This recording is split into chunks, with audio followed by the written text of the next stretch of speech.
तो छत्तीसगढ़ में जनता को साधने के लिए बीजेपी ने घोषणा पत्र जारी कर दिया है। 20 वादों के साथ जारी घोषणा पत्र में कई महत्वपूर्ण बिंदुओं को शामिल किया गया है। केंद्रीय गृह मंत्री अमित शाह ने भाजपा का घोषणा पत्र जारी किया, जिसे मोदी की गारंटी नाम दिया गया। छत्तीसगढ़ में भाजपा के घोषणा पत्र की बड़ी घोषणाएं इस प्रकार हैं। प्रति एकड़ 21 क्विंटल और 3100 रुपए में होगी खरीदी, एक मुश्त होगा भुगतान। भूमिहीन मजदूरों को सालाना 10,000 रुपए। गरीब परिवार को 500 रुपए में गैस सिलेंडर। 10 लाख तक गरीबों का मुफ्त इलाज। 5500 रुपए में खरीदेंगे तेंदुपत्ता। तेंदुपत्ता में 4500 रुपए तक बोनस। बस्तर और सरगुजा का अलग होगा घोषणा पत्र जारी। छत्तीसगढ़ के लोगों के लिए रामलला दर्शन योजना। उद्यम क्रांति के तहत 50% सब्सिडी के साथ ब्याज मुक्त ऋण। 18 लाख प्रधानमंत्री आवास बनाएंगे। 2 साल के भीतर हर घर निर्मल जल। दिल्ली एनसीआर की तर्ज पर SCR state capital region. Innovation के हब में 6 लाख रोजगार के अवसर। इन्वेस्ट छत्तीसगढ़ के तहत देशी विदेशी कंपनियों से निवेश आमंत्रण। 18 लाख प्रधानमंत्री आवास योजना के घर बनाएंगे। हम प्रदेश में तेंदुपत्ता संग्रहण 5500 रुपया प्रति मानक बोरों करेंगे। चरण पादुका योजना फिर से चालू करेंगे और अतिरिक्त संग्रहण करने वालों को 4500 रुपये का बोनस भी भारतीय जनता पार्टी की। कृषि मजदूर कल्याण योजना के तहत 10,000 रुपये की सालाना मदद करने का काम भारतीय जनता पार्टी। हम प्रत्येक परिवार को 5 लाख की योजना तो देंगे ही देंगे, हम इस योजना को 10 लाख तक ले जाएंगे। और माताओं बहनों को मोदी जी ने गैस का कनेक्शन दिया है। छत्तीसगढ़ सरकार 500 रुपये में गैस का सिलेंडर देने की भी घोषणा करती है। वहीं बीजेपी के घोषणा पत्र को मुख्यमंत्री भूपेश बघेल ने कॉपी पेस्ट बता दिया। मुख्यमंत्री भूपेश बघेल ने कहा कि पहली बात तो ये कि मोदी जी की गारंटी दे रहे हैं। मोदी जी के आदेश और गारंटी में विरोधाभास है। आदेश में था कि कोई भी राज्य समर्थन मूल्य से अधिक नहीं दे सकते। अपने ही आदेश के विपरीत बोल रहे हैं, तो क्या आदेश को निरस्त कर देंगे? नकल के लिए भी अकल की जरूरत होती है। इनके घोषणा पत्र में कोई दम नहीं है। कर्ज माफी के बारे में कुछ नहीं बोल रहे। धान खरीदी का पैसा पंचायत में बांटेंगे। रमन कमीशन का जुगाड़ पहले ही कर रहे हैं। कमीशन के लिए चरण पादुका भी लिखे हैं। 2100 रुपये धान का दाम नहीं दिया, अब 3100 क्यों? सिलेंडर 500 रुपये पर हमने किंतु परंतु नहीं लगाया। भाजपा का घोषणा पत्र पूरी तरह फ्लॉप है। अजय चंद्राकर 20 क्विंटल धान पर सवाल उठा रहे थे, अब अपनी ही बातों का खंडन कर रहे हैं। अभी दिवाली आने वाली है, एक पटाखा होता था, उसकी पटाखा वही बीजेपी का घोषणा पत्र है। इसमें मोदी जी की गारंटी लिखा है। अब मोदी जी जब प्रधानमंत्री बने तो समर्थन मूल्य से 1 रुपये ज्यादा नहीं देने की बात उन्होंने कही। वो जो आदेश है क्या निरस्त कर दी भारतीय जनता पार्टी सरकार ने। इसमें कहा कि कोई भी राज्य सरकार समर्थन मूल्य से अधिक कोई भी अनाज है उसकी कीमत नहीं दे सकेगा। तो क्या ये मोदी जी की गारंटी है और मोदी जी का आदेश है, दोनों में विरोधाभास है। इस गारंटी कैसे माने? तो क्या निरस्त हो गया वो आदेश? बीजेपी ने तो अपना घोषणा पत्र जारी कर दिया है, लेकिन कांग्रेस का घोषणा पत्र आना अभी बाकी है। वहीं कांग्रेस अपने घोषणा पत्र की मंशा को 17 गारंटी के रूप में पहले से ही अलग अलग मंचों से जाहिर कर चुकी है। अब छत्तीसगढ़ की जनता को तय करना है कि मोदी की गारंटी और कांग्रेस की 17 गारंटी में कौन बेहतर और कौन भरोसेमंद है। Bureau report, BSTV।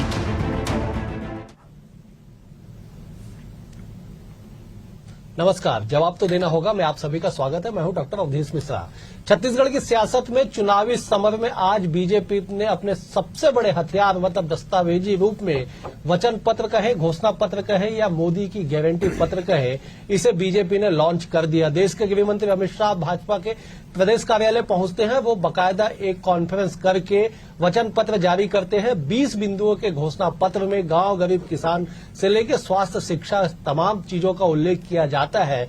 लेकिन बीजेपी के इस घोषणा पत्र पे अब सियासी जो बवाल है वो मचने लगा है। मुख्यमंत्री भूपेश बघेल ने कह दिया है कि नकल के लिए भी अकल की आवश्यकता पड़ती है, जो बीजेपी के पास है नहीं। आज इसी विषय पर चर्चा करेंगे। 3 बेहद ही खास मेहमान हमारे साथ जुड़े, उनसे पहले ताल्लुका आपका करा देता हूं। कांग्रेस की ओर से वरिष्ठ प्रवक्ता, वरिष्ठ नेता धनंजय ठाकुर जी है। धनंजय जी, आपका स्वागत है। बीजेपी की ओर से वरिष्ठ नेता प्रवक्ता निश्चय वाजपेयी जी है। निश्चय जी, आपका स्वागत है।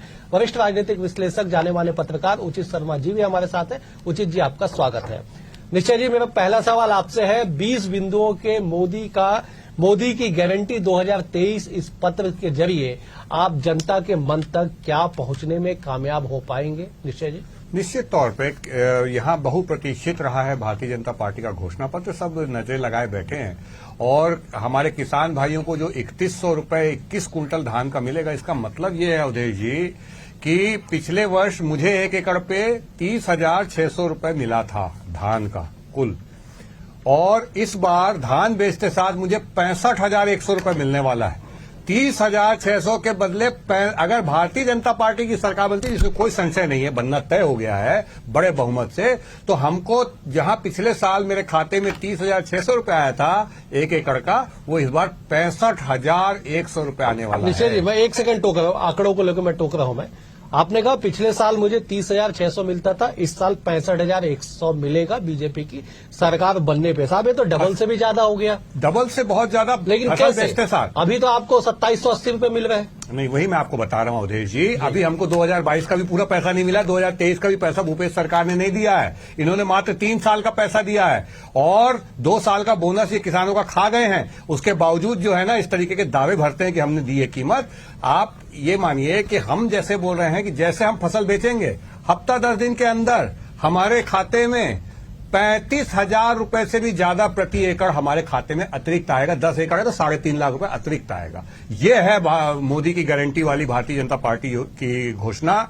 दूसरा, हम जो है किसानों के बच्चों को पढ़ने के लिए स्नातकोत्तर तक 2 लाख रुपए तक की छात्रवृत्ति देंगे और किसान भाइयों को, मजदूर भाइयों को 5 लाख रुपए तक का बीमा मुफ्त देंगे।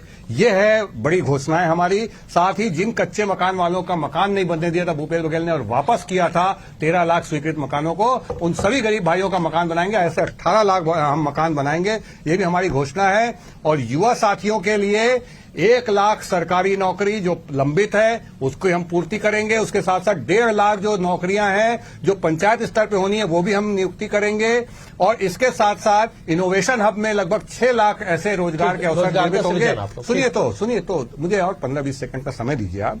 पीएससी की घोटाला करने वाली, जो पीएससी के मुखिया बने थे, अपने परिवार में जिन्होंने नौकरियां बांट दी हमारे युवाओं की, उनके खिलाफ कड़ी से कड़ी कार्रवाई होगी। पीएससी एक पारदर्शी संस्था रहेगी, इसकी गारंटी भी दी। महिलाओं के लिए 12,000 रुपए प्रति वर्ष, ऐसे 5 साल में 60,000 रुपए भारतीय जनता पार्टी देने वाली है और 500 रुपए में सिलेंडर देने वाली गरीब माताओं बहनों को। ठीक है, 30 सेकंड आपने ले लिया। निश्चय जी, सारी चीजें इस दस्तावेज चलिए अगली बार में बता दूंगा। बिल्कुल, सारी चीजें इस दस्तावेज में है। पीएससी की पारदर्शिता पे सवाल जब उठता है, पीएससी 2003-2008 का भी जिक्र स्वतः आ जाता है राजनीतिक गलियारे में। बहरहाल धनंजय जी, आपको क्या लगता है 20 बिंदुओं के इस मोदी की गारंटी 2023 पत्र से आप लोगों को कितना सजग और अलर्ट रहने की आवश्यकता है? क्योंकि बीजेपी कह रही है कि अब कोई संशय नहीं रह गया कि बीजेपी की सरकार नहीं बनने वाली है। देखिए अभिषेक जी, मोदी जी की गारंटी ही नहीं है, इसलिए बोलना चाहूंगा इस चीजों को। मुझे बड़ा हंसी आया भारतीय जनता पार्टी के घोषणा पत्र को। असल में घोषणा पत्र नहीं है, भाजपा का ये कपट पत्र है, जुमला पत्र है ये। इसे कारण समझिएगा। अरे केंद्र में आप सरकार में हैं, आपने देश भर के किसानों को उसके उपज की कीमत लागत मूल्य के 1.5 गुना देने का वादा किया। 2022 में किसानों की आमदनी बढ़ाने का वादा किया। आपने 2 करोड़ रोजगार प्रतिवर्ष देने का वादा किया। आप 100 दिन महंगाई कम करने का वादा किए। जस्ट उसके उल्टा जाके आपने काम किया। किसान जब अपने हक मांगे तो भारतीय जनता पार्टी के नेता उसको आतंकवादी, टुकड़े टुकड़े गैंग, देशद्रोही, न जाने क्या क्या बोले हैं। 510 का सिलेंडर जो मनमोहन सरकार में मिलता था, नरेंद्र मोदी जी ने उसको 1200 रुपए में बेचने का काम किया। गरीब जनता जब सिलेंडर का विरोध करी तो उनको भी राष्ट्रद्रोही करार दिया गया। युवा रोजगार मांगते हैं तो टुकड़े टुकड़े गैंग बोलते हैं। और भारतीय जनता पार्टी प्रदेश में आके जो बातें कही ना, यही वो अमित शाह जी हैं जो नरेंद्र मोदी जी के कही गई बातों को एक निजी चैनल में जुमला ठहरा दिए थे। अब मुझे तो ये लग रहा है कि जो अमित शाह जी ने आज जो घोषणा पत्र जारी किया है, जो कपट पत्र जारी किया है, जो जुमला पत्र जारी किया है, कल कहीं जेपी नड्डा ना कह दे कि ये भी जुमला है। पहली बात। दूसरी बात, आपने नकल तो किया है पर अकल नहीं लगाया है। अकल लगा लेते तो मुझे लगता है कि और आपके जो उदारता दिखती, लेकिन आप तो ठहरे कंजूस। हमने कहा कि हम 17,50,000 मकान बना के देंगे गरीबों को, ये कहते हैं हम 18 लाख बना देंगे। अरे आपके घोषणा पत्र में तो होना चाहिए कि हम 40 लाख मकान। तो जनता बोलती हाँ यार इन्होंने सर्वे किया है, ये जनता के बीच गया है, ये ऐसे ऐसे बात किए, समझ में आता ना। आप कहते हैं हम 3100 धान कीमत देंगे। अरे हम तो कह रहे हैं हमारी सरकार बनेगी तो किसानों को छत्तीसगढ़ में 3600 रुपए क्विंटल तक धान कीमत मिलेगा। हम ये बात को कह रहे हैं। हमने 20 क्विंटल धान खरीदी किया तो ये 21 क्विंटल की बात करते हैं। अरे थोड़ा दलियादरी दिखा लेते हैं। झूठ तो वैसे भी आपको बोलना है, आपकी सरकार वैसे नहीं बन रही है, कैसे थोड़ा दलियादरी तो दिखा लेते हैं। आप कहते हैं एक सेकंड दीजिएगा, रसोई गैस में हम 500 रुपए छूट प्रदान करेंगे। अरे केंद्र में सरकार में हो आप, नरेंद्र मोदी जी प्रधानमंत्री हैं, अमित शाह जी गृह मंत्री हैं, आपको घोषणा नहीं करना है, आपको ऑर्डर जारी करना है कि आज से देश भर के लोगों को रसोई गैस 410 मिलेगा, ये करना है। आपके घोषणा पे कोई भरोसा नहीं करेगा। ठीक है, बिल्कुल। मैं एक बार उचित जी के पास जाता हूं। उचित जी, राजनीतिक दावों वादों को परे कर दीजिए साहब, आप अपने अनुभव से बता दीजिए कि भाजपा के मोदी की इस गारंटी के बाद राजनीतिक माहौल कैसे बनने लगा है और आपका आकलन क्या है इस पूरे घोषणा पत्र को लेके। डॉक्टर अवधेश, ये तो अपेक्षित था, बहुत दिन से इंतजार था कि जिस तरीके के भारतीय जनता पार्टी का अपना मैनिफेस्टो आएगा उसमें क्या क्या होगा। ये जितने भी इन्होंने चीजें दी हैं ये कांग्रेस के मैनिफेस्टो को मैच करने की कोशिश की गई है। जिस तरीके से कांग्रेस अपने बिना मैनिफेस्टो के अपने वादे करके जो है एक कदम आगे नजर आ रही थी इस चुनावी समर में, तो भाजपा उसको मैच करने की उनकी कोशिश है। हालांकि ये बात अलग है, ये अलग थोड़ी सी कि वो अभी भी जो है जो एक वादा है जो थोड़ा सा डिफरेंस क्रिएट कर रहा है अभी भी है वो कर्ज माफी का, क्योंकि कर्ज माफी जो होती है वो इमीडिएट गारंटी होती है अपने आप में। और जहां तक गारंटी का मामला होता है, मैं भारतीय जनता पार्टी को अभी भी थोड़ा सा पिछड़ा मानूंगा कि गारंटी देने के मामले में अभी भी थोड़ी सी पिछड़ी हुई नजर आती है ये भारतीय जनता पार्टी।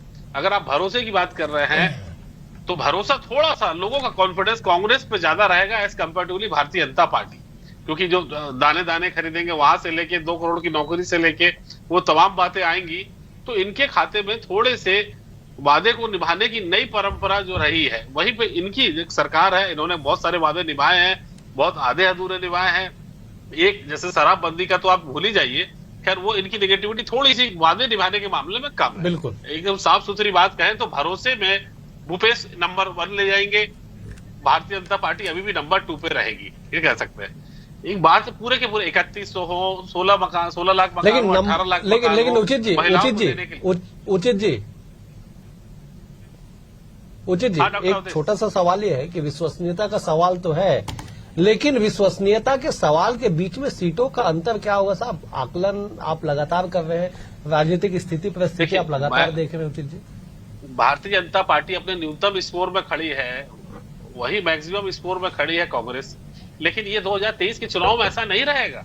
भारतीय जनता पार्टी बहुत अच्छा बैकअप करके ये चुनाव बराबरी की स्टेज पे लाके खड़े कर देगी। आप देखिए कि उनके जिस हिसाब से घोषणा पत्र आया है, जिसमें उम्मीद थी, जिस तरीके से उन्होंने उचित जी मुझे एक ब्रेक के लिए रुकना पड़ेगा, मैं आपके पास भी लौटूंगा और ये चर्चा लगातार जारी रहेगी। वक्त है एक छोटे से ब्रेक का।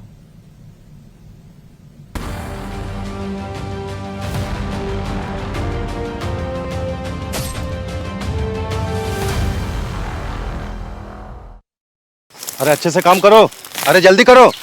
दाऊ जी मुझे भी काम मिलेगा क्या? क्यों, तुम्हें भी पट्टा नहीं मिला क्या? इस कांग्रेस सरकार से तो मुझे पट्टा नहीं मिला। क्यों भाई, आप लोगों को मिला क्या? नहीं इन लोगों को तो पट्टा नहीं मिला, आपको मिला क्या? अब नहीं सही वो बदल के रही वो।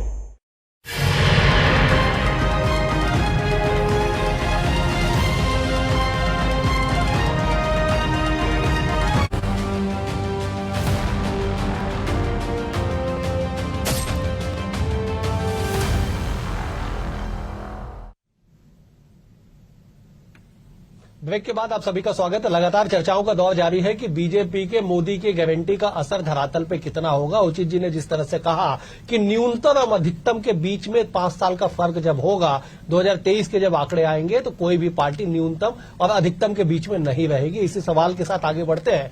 हम एक बार निश्चय जी का रुख कर लेते हैं। निश्चय जी, तमाम दावे वादे कर दिए, आपने कहा था कि कुछ पॉइंट मैं अभी बोल दिया, कुछ पॉइंट आगे मैं बता दूंगा, तो आप पहले कुछ पॉइंट बता दीजिए, फिर मैं आपसे सवाल कर लूंगा। जी, मैं बता रहा था मजदूरों के लिए 10,000 रुपए, और वो तो आपने बहुत सारी बातें बता दी। एक जो विशेष बात है कि सैकड़ों वर्षों के बाद रामलला का मंदिर बना, राम यहाँ के भाषा ऐसी मान्यता है, तो राम जी के मंदिर पे सभी हमारे जितने भाई हैं, यहाँ के गरीब भाई हैं, उनको भी वहाँ रामलला के दर्शन के लिए यात्रा की व्यवस्था करेगी भारतीय जनता पार्टी। और ये जो एक गौरव का विषय हमारे लिए है, तो आस्था का केंद्र हमारा रहा, इतने वर्षों बाद एक भव्य केंद्र बन रहा है, उसमें करेंगे। मैं एक बात कह रहा था, अभी मैं विश्वसनीयता और इस सब बातों को कह रहा था, मोदी जी से बड़ी विश्वसनीयता पूरे विश्व में किसी की नहीं है, और मोदी से बड़ी गारंटी किसी की नहीं है।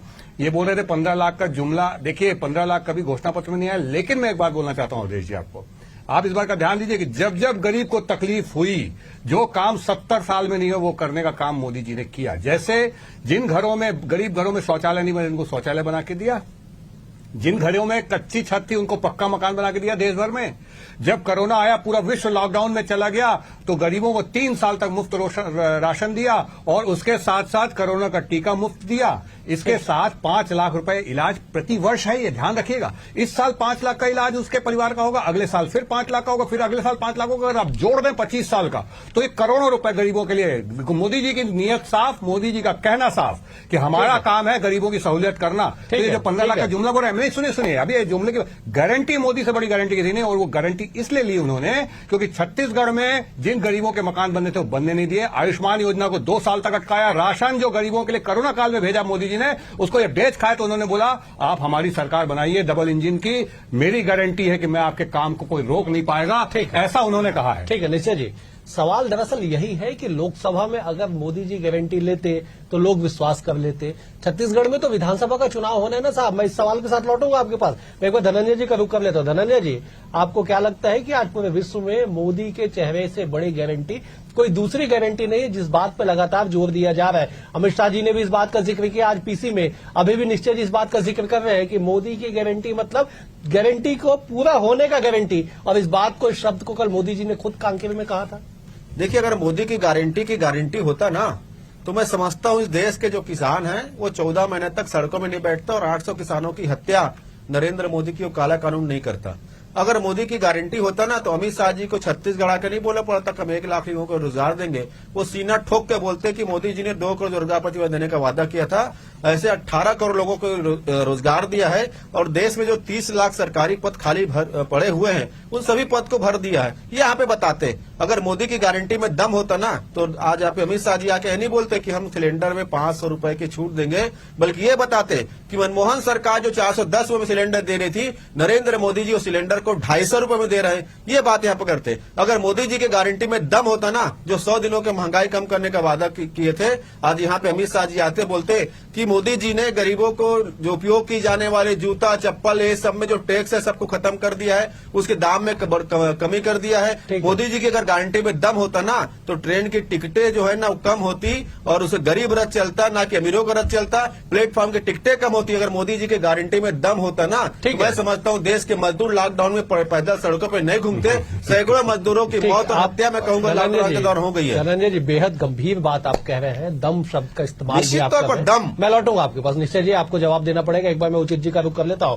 उचित जी, जिस बात का जिक्र आपने किया कि विश्वसनीयता क्या होगा, उसी के इर्द गिर्द पूरे अभी तक सवाल जवाब चल रहे हैं। आपको क्या लगता है कि विश्वसनीयता से आगे बढ़ के जिस तरह से वादे और दावे इस वचन पत्र में, घोषणा पत्र में किए गए हैं, क्या जनता उसे स्वीकार करेगी? 3 तारीख को परिणाम कुछ अप्रत्याशित आपको नजर आता है? देखिए अवधेश जी, मैं कहूंगा कि भारतीय जनता पार्टी थोड़ी सी पिछड़ी हुई है, एक विश्वसनीयता के नाम पे, एक टाइमिंग को लेके। अभी मैं जब ऐसे वादे इरादे की बात हो रहे थे, मेरे को मुझे याद है कि बिहार का चुनाव था और मोदी जी ने खुद वादा किया था एक बड़ा पैकेज की। मैं केवल एक हल्का से याद दिलाना चाह रहा हूं, उसके बाद क्या हुआ था सब जानते हैं। खैर, उस बिहार को छोड़ के अब वापस छत्तीसगढ़ में आते हैं कि हमारे ये, मैं कह रहा हूं भारतीय जनता पार्टी, अब टाइमिंग का है, अब टाइमिंग का बड़ा महत्व होता है। आज से 4 दिन बाद चुनाव है, आप बताइए कि बस 20 सीट पे चुनाव है, इस जगह पे आप पिछड़ रहे हैं। 20 सीट पे आप मैसेज कैसे कम्युनिकेट कर पाएंगे, वो भी ऐसे क्षेत्र में डॉक्टर अवधेश जहां पे सरकार की योजनाएं तो पहुंच नहीं पाती, तो सवाल आपने उठाया साहब से पहुंच पाएंगी। मैं वो कहना चाह रहा हूं कि भारतीय जनता पार्टी थोड़ी सी पिछड़ी हुई है वो बिल्कुल देखिए, बिल्कुल। और आज का इत्तेफाक देख लीजिए, आज देख लीजिए कि आज मनसुख मंडाविया जो केंद्रीय स्वास्थ्य मंत्री है, उन्हें बस्तर जाके बस्तर का मैनिफेस्टो अलग से लॉन्च करना था। खराब मौसम के कारण वो जा नहीं पाए, एक दिन और पिछड़ गए, जिस बात का आप जिक्र लगातार कर रहे हैं। अब निश्चय जी, अब एक सवाल ये है कि जिस तरह से आप लोगों ने कहा कि इस तरह से हम ये दे देंगे वो दे देंगे, साहब एक सवाल है, जिस सवाल को मैंने अमित शाह जी से भी पूछा था कि एक तरफ आप रेवड़ी जो परंपरा है उसे तोड़ने की बात कहते हैं, दूसरी तरफ 12,000 रुपए सालाना राशि, 500 में सिलेंडर, तमाम चीजों की, ये तो रेवड़ी ही कहेंगे ना साहब, संज्ञा क्या होगी इसकी? देखिए, भारतीय जनता पार्टी की रीति नीति स्पष्ट है, गरीबों के लिए सहूलियत करना और भारत को परम वैभव के उत्कर्ष पे ले जाने का संकल्प, इसके लिए काम करती भारतीय जनता पार्टी। और मैं आपको ये बता दूं, जो ये विषय और भी इन्होंने उठाया था कि किसानों की उपज का दाम वाला जो विषय आया था, मैं आपको बता दूं 2013-14 में धान के 1 एकड़ पे 19,500 रुपए मिलता था भैया। इस बार अभी 44,000 वहां केंद्र से और राज्य सरकार का मिला के 65,000 रुपए मिल रहा, 19,000 का 65,000। ये कीमत करने वाली है भारतीय जनता पार्टी की सरकार। दूसरी बात यह है, जहां तक इन्होंने आप जो ये पूछ रहे हैं कि इसके लिए राशि कैसी होगी और ये संसाधन कैसे होंगे, आप मान के चलिए, और रेवड़ी के जो विषय आपने उठाया है, जो गरीबों की सहूलियत के लिए करना पड़ेगा, उनके पक्के छत भी इतने साल बाद हम बनते देख रहे हैं, उनके बड़े बड़े ऐसे अभूतपूर्व कार्य हो रहे हैं, उनके इलाज की व्यवस्था, उनके लिए लॉकडाउन के समय जब धंधा पानी बंद था, उस समय सरकार को रेवेन्यू नहीं आया था, उस समय भी उनकी 3 साल की राशन की व्यवस्था, तो वो निष्पष्ट है। ये सारी व्यवस्थाएं होती है हमारी बात से मैं सहमत हूँ। निश्चय जी, आपकी बात से अवधेश जी, मैं एक सेकंड मैं अपना सवाल ऐड कर देता हूँ। मैं आपकी बातों से सहमत हूँ कि किस तरह से व्यवस्थाएं लॉकडाउन में भी की गई, लेकिन साहब आप विद्वान प्रवक्ता है, आपको इस बात का पता है कि वित्तीय व्यवस्थाओं को लेकर, स्थिति को लेकर आप लगातार राज्य सरकार पे सवाल उठाते हैं। नहीं, हमने कभी नहीं उठाया अवधेश जी, ये झूठा प्रचार हुआ है। मैं यही चीज चलिए ठीक है, आपने नहीं उठाया, आपकी पार्टी ने उठाया होगा। नहीं, हमारी पार्टी ने भी नहीं उठाया। देखिए साहब, 3 योजना, 500 में गैस सिलेंडर, 1 करोड़ महिला जो है छत्तीसगढ़ में, जो विवाहित महिला है उनकी संख्या ठीक है 10-20 लाख आगे पीछे होंगी, उनको 12,000 रुपए सालाना देना, उसके बाद भूमिहीन किसानों को पैसा देना, ये सबको मिला दिया जाए तो साहब लगभग 30,000 करोड़ रुपए का बजट होता है। कहां से बजट लाएंगे 30,000 करोड़ ये अतिरिक्त देने के लिए? ये आपने जो भी बजट निकाला है, मुझे इस पे कोई टिप्पणी नहीं करनी, लेकिन मैं एक चीज जरूर बोलता हूं, भारत की अर्थव्यवस्था विश्व में 10वीं से लेकर 5वीं तक पहुंच गई। ये वो अर्थव्यवस्था है जिसका ये पूरा का पूरा लाभ जो है गरीब हित के लिए, तभी इतने करोड़ों मकान बने गरीबों के, उनके शौचालय बने। मैं कहना चाहता हूं दिशा यह है कि उनके इलाज होंगे गरीबों के परिवार के। लेकिन हम आर्थिक उन्नति कर रहे हैं, और आर्थिक उन्नति जो देश करता है वहां पर रोजगार के अवसर होते हैं, वहां नौकरियां मिलती हैं, इसको सब जानते हैं। उसके बावजूद ये लोग झूठा प्रचार करते हैं। ठीक है, अब एक बार जवाब ले लेते हैं। एक बार मैं धनंजय जी से जवाब ले। धनंजय जी, भारत की अर्थव्यवस्था 5वें नंबर तक पहुंच गई और तीसरी पहुंचने वाली है, सारा चीज व्यवस्थित हो जाएगा। देखिए, मुझे लगता है कि भारतीय जनता पार्टी के नेताओं को जो झूठ बोलने की आदत है ना, अरे भारत की अर्थव्यवस्था पहले टॉप में थी, कोविड के बाद जो कई देशों की अर्थव्यवस्था ड्रॉप पर आई ना, तो जाके कम से कम ये अर्थव्यवस्था संभली आपको दिख रही। अभी तो आया था हंगर रिपोर्ट, क्या बता रहे हैं, भारत में भूखमरी, पाकिस्तान और बांग्लादेश के बाद भारत की स्थिति खराब है। दूसरी बात, मैं तो कहता हूं ना, आपने जो वादा किया था, नरेंद्र मोदी जी ने किया था, धनंजय ठाकुर ने नहीं किया था। नरेंद्र मोदी जी ने कहा था ना, किसानों की आमदनी बढ़ाने के लिए, आपने 9 साल में नहीं बढ़ाया। आपने किसानों को उसके उपज की सही कीमत देने का वादा किया, 1.5 गुना आपने नहीं किया। आपने 100 दिन महंगाई कम करने का वादा था, आपने नहीं किया। ठीक है, धनंजय जी, अकल कर रहे हो, अकल तो लगा नहीं रहे हो। और एक सेकंड, और मैं तो भूपेश बघेल जी को धन्यवाद देता हूँ कि अडानी अंबानी के चाटुकारिता करने वाली भाजपा पार्टी आज किसानों के बारे में सोच रही, इसका श्रेय भूपेश बघेल को जाता है। ये तो सरकार में आ नहीं रहे ना, तो कुछ भी घोषणा कर सकते हैं। ठीक है निश्चय जी, उचित जी कह रहे हैं, आप तो साहब चार्टर्ड अकाउंटेंट है, 30,000 करोड़ का फिगर तो आपको मुंह जवानी याद होगा कि कैसे राज्य सरकार व्यवस्था करेगी। उसके बाद आप सवाल से पल्ला झाड़ रहे हैं। उचित जी कह रहे हैं भाई, मैं सवाल से पल्ला नहीं झाड़ रहा हूं, लेकिन ये भारतीय जनता पार्टी की सरकार है जिसने छत्तीसगढ़ के बजट को 9,000 करोड़ से इस तरीके से आर्थिक सुव्यवस्था का काम चलाया कि 1 लाख करोड़ तक पहुंचाया, 10 गुना से ज्यादा, 11 गुना तक। जो वित्तीय प्रबंधन है उसकी कुशलता, किस तरीके से यहाँ के धन का उपयोग यहाँ के गरीब जनता के लिए किया जाए, ये भारतीय जनता पार्टी को बहुत अच्छे से आता है और इस तरीके से ये काम होगा। आप इसकी चिंता मत करिए। और भारतीय जनता पार्टी, मैं उचित जी को जवाब दे रहा हूँ, मैं उचित जी को याद दिला रहा हूँ, मैं केवल माध्यम हूँ साहब, मैं तो उचित जी को याद दिला रहा हूँ कि 9,000 करोड़ से इस छत्तीसगढ़ के बजट को 1 लाख करोड़ तक ये आर्थिक संसाधन पहुंचाने वाली भारतीय जनता पार्टी है। जी सुन ली है, जनता आपकी बात सुन ली है। आपने दावा कर दिया है, आपने वादा कर दिया कि जिस तरह से घोषणाओं में 20 बिंदुओं को शामिल किया गया है, आर्थिक व्यवस्था भी, अर्थ प्रबंधन भी आप लोग उसी कुशलता के साथ करेंगे। डबल इंजन का दावा घेवर के आपराधिक गैंग के लूटे पैसे को गरीबों को देंगे। ठीक है, चलिए, जिस तरह से काला धन आके 15-15 लाख गया, उसी तरह से आपने एक नाम लिया कि उसके लूटे हुए पैसे को गरीबों को देंगे। 3 तारीख को वक्त है, 3 दिसंबर को पता चलेगा कि आखिरकार इस घोषणा पत्र के आधार पे कितना चीज परिवर्तित होता। फिलहाल इस चर्चा में इतना ही। आप तीनों मेहमानों का बेहद शुक्रिया। धनंजय जी आपका शुक्रिया, उचित जी आपका शुक्रिया, निश्चय जी आपका भी शुक्रिया। कल एक और विषय के साथ होगी मुलाकात। नमस्कार।